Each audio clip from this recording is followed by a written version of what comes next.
Dr. Phalanx? Great session, really beautiful cases. I just wanted to survey the panel quickly on your thoughts on timing of surgery in cervical cord injury. Just going right down there. So obviously it's been a discussion point, lots of debate in the field, but what are your thoughts on the timing? Based on his answer to the question, I think that's a trick question you're giving us. So, you know, if I have a cord injury in my cervical spine, whether it's complete or incomplete, I want pressure off the cord as fast as I can. I'm coming in the middle of the night for all those patients.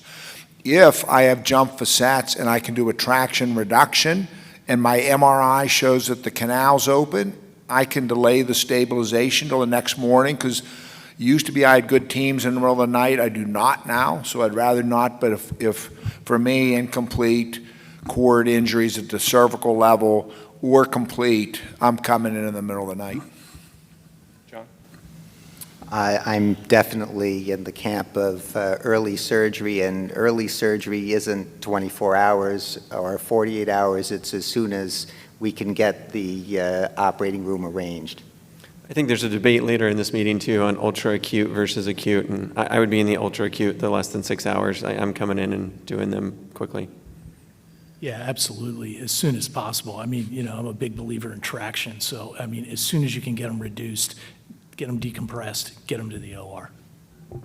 Yeah, I would agree, although the one caveat I would say is that if I have a patient with an acute central cord and then overnight they seem to be getting better, that's the person I would wait on for 6 weeks and let's see where you are. You're going to need surgery if you know you've got compression.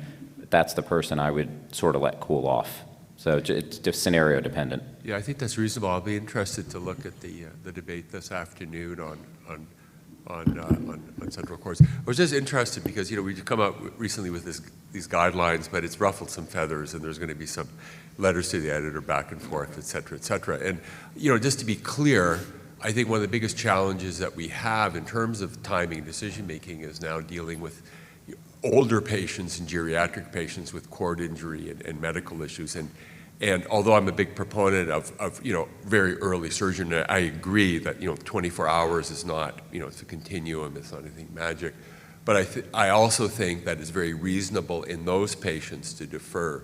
I just want to be kind of clear on that as well, because you have to use your judgment. And I think that's perhaps where some of the sensitivities have arisen, and, you know, there are concerns, I think, that people might feel that, you know, there might be medical legal issues if they were to defer in a medically frail patient. I just want to emphasize that I think it's actually correct medical management.